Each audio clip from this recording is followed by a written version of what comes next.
Hello everyone, आज हम anatomy of flooring plants पढ़ेंगे। आप में से कई लोगों ने मुझे इस चैप्टर को लेकर ट्रिक्स बनाने के लिए कहा, पर इस चैप्टर में ट्रिक्स की नहीं, समझने की ज़्यादा ज़रूरत है। अगर आप इस चैप्टर को एक बार समझ लेंगे तो आप सारे के सारे बिट्स ईजी से कर लेंगे।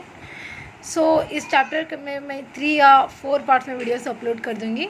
Okay, let's begin. I am sure इन सारे वीडियोस को अगर आप देख लेंगे एक बार तो आपको इस चैप्टर को दोबारा पढ़ने की ज़रूरत नहीं पड़ेगी। Okay, so anatomy of flowering plants. Basically what is a tissue? Tissue क्या होता है?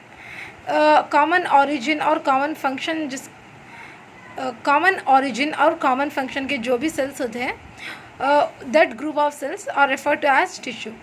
So basically tissues, they are of two types. They are meristematic tissues and permanent tissues. Meristematic tissues are further divided into primary and secondary meristem. Permanent tissues again divided into simple and complex tissues.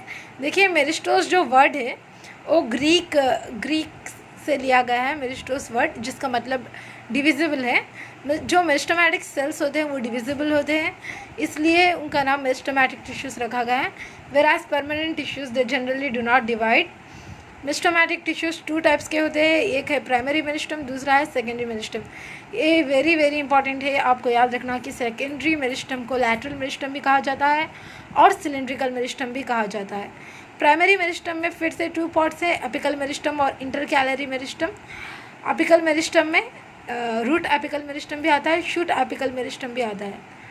Secondary और lateral और cylindrical meristem में के examples है fascicular vesicular cambium, जिसे vascular cambium भी कहा जाता है, इंटरफैसिकुलर कैम्बियम और कॉर कैम्बियम। देखिए सिंपली आप ऐसे याद रख लीजिए, अगर किसी में भी कैम्बियम आया तो सेकेंडरी मेरिस्टम है। सेकेंडरी मेरिस्टम का मतलब, और इसके क्या क्या नेम्स है, लैटरल मेरिस्टम है, सिलिंड्रिकल मेरिस्टम है। कैम्बियम आया तो वो सिलिंड्रिकल मेरिस्टम, सेकेंडरी मेरिस्टम या लैटरल मेरिस्टम है। प्राइमरी मेरिस्टम्स 2 है, एपिकल मेरिस्टम और intercalary meristem. Root apical meristem और शूट एपिकल मेरिस्टम होता है एपिकल मेरिस्टम में। इसके बारे में डिटेल से हम अगले पेज में पढ़ेंगे। Permanent tissues they are of 2 types, simple tissues और कॉम्प्लेक्स टिश्यूज़। देखिए सिंपल टिश्यूज़ वो होते हैं जो सेम टाइप्स ऑफ सेल से बने होते हैं एंड दे हैव इस common type of function. Simple tissues they are 3 types, they are parenchyma, collenchyma and sclerenchyma. Complex tissues two types of complex tissues हमें प्लांट में देखने को मिलते हैं, एक है जाइलम और दूसरा है फ्लोएम। इस पेज में जो भी टॉपिक्स हम कवर करने वाले हैं ये मैंने यहाँ पर लिख दिया है। टिश्यू क्या होता है? Group of cells having common origin and performing common function are called tissues. Meristem क्या होता है? They are the regions of active cell division. जहाँ पर एक्टिव सेल डिवीज़न चलता है उस रीजन्स को हम मेरिस्टम कहते हैं। प्राइमरी मेरिस्टम, देखिए what is primary meristem? Primary, the name itself indicates that it appears in primary stage. एक प्लांट बॉडी के अर्ली स्टेज में प्राइमरी मेरिस्टम्स पाए जाते हैं। They appear early in the life of a plant and they contribute to the formation of primary plant body and इसीलिए इन्हें primary meristems कहा जाता है। नेक्स्ट जो है वो है apical meristems. The meristems which occur at the tips or apices of roots and shoots and produce primary tissues are called apical meristem। क्योंकि apical meristem primary meristem में का ही एक पार्ट है, ये भी primary tissues को ही फॉर्म करता है and it is present at the tips। okay, next root apical meristem. ये 2 टाइप्स का होता है, एक रूट एपिकल मेरिस्टम होता है, दूसरा शूट एपिकल मेरिस्टम होता है। Root apical meristem it is present at the tip of the root, whereas shoot apical meristem it occupies distant most region of the stem axis। distant most region of the stem axis का मतलब है stem axis का अधिकतर जो part होता है वो shoot apical meristem से ऑक्यूपाई हुआ होता है। नेक्स्ट इंपॉर्टेंट पॉइंट, ऐसे 3 स्टार्स डाला है तो बहुत इंपॉर्टेंट पॉइंट होती है। Axillary bud it gives rise to branch और ए फ्लावर। देखिए अगर ये ब्रांच है and if it is a leaf, इसे एक्सिल कहा जाता है। यहाँ पर जो बर्ड होता है यहाँ से या तो ब्रांच आता है या तो flower. Axillary bud it gives rise to branch और flower. A very important point है।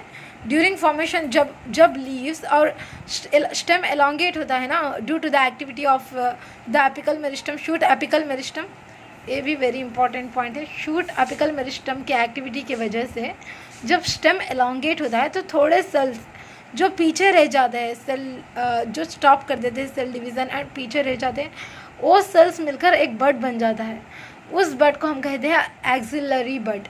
So some cells left behind during the formation of leaves and elongation of stem. What are these cells? ये sales किसका हिस्सा है? Shoot apical meristem के हिस्सा है and ये सेल्स मिलकर एक्सिलरी बड बनाते हैं। So axillary bud it develops into a branch और a flower. A very very important point है। And next, it is present at the axils of leaves, जैसे मैंने आपको अभी कहा। Intercalary meristem. So meristem, primary meristem में 2 होते हैं, एपिकल मेरिस्टम और इंटरकैलरी मेरिस्टम। इंटरकैलरी मेरिस्टम को लेकर इंपॉर्टेंट पॉइंट क्या है? It occurs between mature tissues. Mature tissues के बीच में ये मेरिस्टम जो है ये पाया जाता है। It occurs in grasses and regenerate parts removed by grazing herbivores. So grasses में इंटरकैलरी मेरिस्टम आपको दिखाई पड़ता है and it regenerates the parts which are removed by grazing herbivores. इसका ये भी एक वेरी इंपॉर्टेंट बिट है MCQ। Which meristem regenerates the parts removed by the grazing herbivores. So आप क्या कहेंगे? Intercalary meristem. Due to the activity of which meristem axillary bud is form? Yes, shoot apical meristem. Next, secondary meristem. Meristem इस paper में हम secondary meristem को लेकर पढ़ेंगे। Previous paper में हमने प्राइमरी मेरिस्टम को लेकर सब कुछ पढ़ लिया था। जैसे प्राइमरी मेरिस्टम में 2 टाइप्स होते हैं, वो है एपिकल मेरिस्टम और इंटरकैलरी मेरिस्टम। एपिकल मेरिस्टम में रूट एपिकल मेरिस्टम के लिए बारे में पढ़ा, शूट एपिकल मेरिस्टम के बारे में भी पढ़ा। अब इस पेपर में हम सेकेंडरी और लेटरल मेरिस्टम, जिसे सिलेंड्रिकल मेरिस्टम भी कहा जाता है, उसके बारे में पढ़ेंगे। So meristem that occurs in the mature regions of roots and shoots of many plants. देखिए, ये मेरिस्टम जो है मेच्योर रीजन में पाया जाता है, वेराज जो प्राइमरी मेरिस्टम होता है ना, वो अर्ली स्टेज में पाया जाता है। बट ये ऊडी एक्सिस, प्लांट जिसमें ऊडी एक्सिस होती है and it appears later than primary meristem. ये प्राइमरी मेरिस्टम के बाद सेकेंडरी लेटरल मेरिस्टम बनता है। इसके एग्जाम्पल्स है fascicular, vascular cambium, interfascicular cambium, cork cambium. देखिए, कैम्बियम जिसमें भी आता है वो क्या है? वो सारे के सारे सेकेंडरी मेरिस्टम्स हैं। And what is the function of secondary meristems? They produce secondary tissues. Primary meristems क्या प्रोड्यूस करते हैं? They produce primary plant body और प्राइमरी टिश्यूज। देखिए, प्राइमरी मेरिस्टम्स में होते हैं, पेन से आप याद रख सकते हैं, पी से प्राइमरी मेरिस्टम, ए से एपिकल, इनसे intercalary meristem. And secondary meristem के एग्जाम्पल्स है fascicular cambium, इंटरफैसिकुलर cambium, cork cambium. Simply आप याद रख लीजिए, सेकेंडरी मेरिस्टम के सारे जो कैम्बियम आते हैं वो सारे सेकेंडरी मेरिस्टम्स होते हैं, यानी कि लेटरल मेरिस्टम्स होते हैं, यानी कि सिलेंड्रिकल मेरिस्टम्स होते हैं। नेक्स्ट, एक कुछ भी नहीं है, एक्सिलरी बड है। जो एक्सिलरी बड ब्रांच या फ्लावर में डेवलप होता है। Next, apical meristem. Apical meristem it gives rise to dermal tissue, ground tissue and vascular tissue. Very very important point. आपको पूछ सकता है कि during the formation of primary plant body which apical meristem produces dermal tissues, ground tissues and vascular tissues.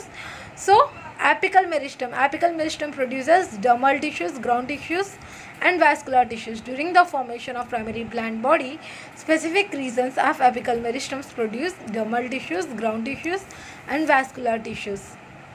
So हमने अब तक meristematic tissues पढ़ लिया है। मेरिस्टमैटिक टिश्यूज़ में बेसिकली 2 टाइप्स होते हैं, जो कि प्राइमरी मेरिस्टम और secondary meristem. Primary meristem it forms the primary plant body, whereas secondary meristem form secondary tissues. अब परमानेंट टिश्यूज़ पढ़ेंगे। सो परमानेंट टिश्यूज़ 2 टाइप्स हैं। Basically they are divided into 2 types. They are simple tissues and complex tissues. Simple tissues में आते हैं parenchyma, collenchyma and sclerenchyma, whereas complex tissues में आते हैं xylem और phloem. So what is permanent tissue? जब primary meristem और secondary meristem के सेल्स डिवाइड होकर स्ट्रक्चरली और functionally they get specialized and lose the ability to divide, ऐसे सेल्स को हम कहते हैं परमानेंट सेल्स या मैच्योर सेल्स। एंड इन सेल्स से बनता है परमानेंट टिश्यूज़। जनरली जो परमानेंट सेल्स होते हैं they do not divide further, लेकिन थोड़ी जगह के permanent cells they undergo some process called dedifferentiation and again they become meristematic. Simple tissue का मतलब क्या है? परमानेंट टिश्यूज़ जिसमें सारे के सारे cells they are similar in structure and function. ऐसे सेल्स को, ऐसे टिश्यूज़ को सिंपल टिश्यूज़ कहते हैं, यानी पैरेन्काइमा, कोलेनकाइमा, स्क्लेरेन्काइमा, तीनों में they are similar in structure. Cells in parenchyma touch tissue, they are all similar in structure and function. The same way collenchyma और स्क्लेरेन्काइमा में भी cells they are similar in structure and function. क्यों? वो सारे simple tissues ही है. Next, complex tissues. Permanent tissues having many different types of cells are called complex tissues. देखिए complex tissues में आपको different types of cells देखने को मिलते हैं, और complex tissues के example है xylem और phloem. So simple tissues 3 types है, पैरेन्काइमा, कोलेनकाइमा और स्क्लेरेन्काइमा. पैरेन्काइमा जो है वो मेजर कंपोनेंट फॉर्म करता है सारे प्लांट ऑर्गन्स में, यानी कि अधिकतर आपको पैरेन्काइमा देखने को मिलता है. सारे सेल्स जो होते हैं पैरेन्काइमाटिक टिश्यू के वो आइसोडायमेट्रिक होते हैं. एंड देखिए इसके शेप के लिए मैंने एक बनाया है सौर पे. देखिए इससे क्या आ सकता है शेप? स्पेरिकल, ओ से ओवल, राउंड, और से पी से पॉलीगोनली से एलोंगेटेड. सो सौर पे से पैरेन्काइमा सेल्स के शेप आपको याद हो गए हैं. नेक्स्ट, सेल वॉल जो होता है वेरी वेरी इंपॉर्टेंट होता है, जो सेल वॉल को रिलेटेड होता है. पैरेन्काइमा का जो सेल वॉल होता है वो थिन होता है, and the cell wall is made up of cellulose. Cell wall is made up of cellulose, important point है. नेक्स्ट, इंटरसेलुलर स्पेसेस, या तो सेल्स क्लोजली पैक्ड होते हैं या फिर थोड़े से स्मॉल इंटरसेलुलर स्पेसेस पैरेन्काइमाटिक टिश्यू में हमें देखने को मिलते हैं. नेक्स्ट, फंक्शन क्या क्या है पैरेन्काइमाटिक टिश्यू का? दे परफॉर्म फोटोसिंथेसिस, स्टोरेज भी करते हैं, and they also help in secretion. And finally the parenchymatous tissue is a living tissue. Next, collenchyma. देखिए कोलेनकाइमा की ये पॉइंट वेरी वेरी इंपॉर्टेंट है, ये कई बार एग्जाम में भी पूछी गई है. इन डाइकोटिलेडोनस प्लांट्स, देखिए डाइकॉट्स में, मोनोकॉट्स में जनरली कोलेनकाइमा ऑब्सेंट होता है. In dicotyledonous plants collenchyma occurs in layers below the epidermis. देखिए एपिडर्मिस में नहीं होता है कोलेनकाइमा का जो लेयर होता है वो, it occurs below the epidermis, यानी कि बिलो द एपिडर्मिस कौन सा लेयर होता है? हाइपोडर्मिस. सो डाइकोटिलेडोनस प्लांट्स में हमें कोलेनकाइमाटिस लेयर्स देखने को मिलते हैं हाइपोडर्मल रीजन में, यानी कि below the epidermis, not in the epidermis, below the epidermis. याद रखिएगा, वेरी वेरी इंपॉर्टेंट पॉइंट है, इसमें भी एग्जाम को पूछा जा सकता है. सो ये या तो होमोजीनियस लेयर में होते हैं या फिर पैचेस में होते हैं. Cells which are much thickened at corners due to deposition of cellulose, hemicellulose and pectin. ये सेल्स कॉर्नर्स के पास we can see thickening at the corners के पास जो होता है सेल्स में एक कुछ थिकनिंग होती है, एंड इस थिकनिंग का रीज़न है it is due to the deposition of cellulose, hemicellulose and pectin. देखिए ये भी वेरी वेरी इंपॉर्टेंट है. पैरेन्काइमा में सेल वॉल किससे बना होता है? सेलुलोज से. वेराज कोलेनकाइमा में 3 टाइप्स ऑफ मटेरियल देखने को मिलता है आपको, सेलुलोज, हेमीसेलुलोज और पेक्टिन, एंड यही डिपोजिशन होता है इसके कॉर्नर्स के पास. नेक्स्ट, इसका शेप के लिए सौप. देखिए यहाँ पे सौप पे है जिसमें आपको स्पेरिकल शेप दिखने को मिलता है, ओवल, राउंड, पॉलीगोनल और एलोंगेटेड. यहाँ पर है स्पेरिकल, ओवल और पॉलीगोनल शेप्स. देखिए इंटरसेलुलर स्पेसेस और absent, very very important point, intercellular spaces और एब्सेंट. ये भी आपको याद रखना पड़ेगा. चॉप याद रख लीजिए, चॉप करते हैं ना आप वेजिटेबल्स, चॉप, इससे याद रख लीजिए. सेल्यूलोज, हेमीसेल्यूलोज और पेक्टिन, ओ को आप एक्सक्लूड कर दीजिएगा. नेक्स्ट, फंक्शन क्या है? ये भी फोटोसिंथेटिक हो सकते हैं. थोड़े कोलेनकाइमाटिस सेल्स में क्लोरोप्लास्ट नहीं होता, लेकिन जो भी कोलेनकाइमा सेल्स कंटेन करते हैं क्लोरोप्लास्ट को, they perform photosynthesis, hence they are assimilatory in function. Next, mechanical strength, they perform they give mechanical strength to the growing parts of the plant such as young stem and petiole of the leaf. ये very very important part है क्योंकि mechanical strength both देते हैं collenchyma और sclerenchyma, but यहाँ specifically बताया गया है कि young parts of the plant, young stem and petiole of the leaf, आपको याद रखना पड़ेगा ये. Okay, young stem and petiole of the leaf, it provides mechanical strength to young parts of the plant such as young stem and petiole of the leaf. And it is a living tissue. Collenchyma भी living है, parenchyma भी living है, लेकिन sclerenchyma जो है वह dead है. क्या है? Dead. Next, sclerenchyma. Thickening, corners के पास थिकनिंग्स कौन से टिश्यू में देखने को मिलते हैं? कोलेनकाइमा के. ओके, याद रखिएगा, ये कई बार पूछा जा चुका है।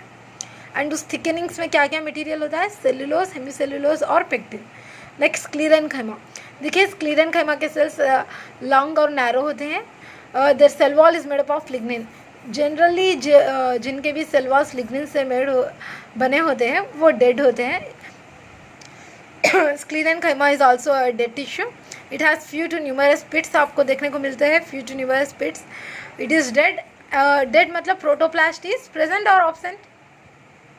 डेड सेल्स में प्रोटोप्लास्ट प्रेजेंट होता है या absent? Yes, it is absent. Next based on function, structure, origin and development, the sclerenchyma is divided into two types. They are fibers and sclerites. Fibers देखिए, fibers की shape से elongated and they are thickened walls होते हैं। Same sclerites में भी thickened walls आपको देखने को मिलते हैं। ओके, वॉल्स इनके thickened होते हैं। एंड नेक्स्ट कॉर्नर्स थिकन कहाँ होते हैं? वो कोलेनकाइमाटस टिश्यू में होते हैं। elongated होते हैं फाइबर्स और पॉइंटेड होते हैं। टेक्स्ट बुक में डायग्राम दिया गया है, सबके डायग्राम्स आप देख लीजिए एक बार। एंड स्क्लेराइड्स जो होते हैं वो स्पेरिकल, ओवल और सर्कुलर होते हैं। And both fibres and sclereids are dead because ये भी स्क्लेरेन्काइमा का ही पार्ट है। And they have a narrow lumen. Sclereids जो होते हैं ये कहाँ पर हमने देखने को मिलते हैं? Fruit wall of nuts, pulp of GPS यानी कि guava, pear, sapota. Pulp of guava, pear and sapota, fruit wall of nuts, seed coat of legumes, leaves of teas. देखिए छोटी सी टिक मैंने बनाए हैं। F want GPS स्कूल, इसी तरह इस सेंटेंस को रट्टा मार लीजिए। सो F want GPS school, fruit wall of nuts यहाँ से याद हो जाएगा आपको। गावा, पेयर एंड सपोटा का जो पल्प है वो, एंड स्कूल से आपको हो जाएगा, ऐड हो जाएगा seed coat of legumes. Tea leaves भी याद रख लीजिएगा। नेक्स्ट फंक्शन क्या होता है स्क्लेरेन्काइमा का? Providing mechanical support, very very important. Collenchyma and sclerenchyma both helps in providing mechanical support to the plant body. It's okay. Next part में हम परमानेंट टिश्यूज़ के कॉम्प्लेक्स टिश्यूज़ के बारे में पढ़ेंगे, जाइलम और फ्लोएम के बारे में। आई होप आपको ये वीडियो पसंद आया होगा। And next part I will upload soon.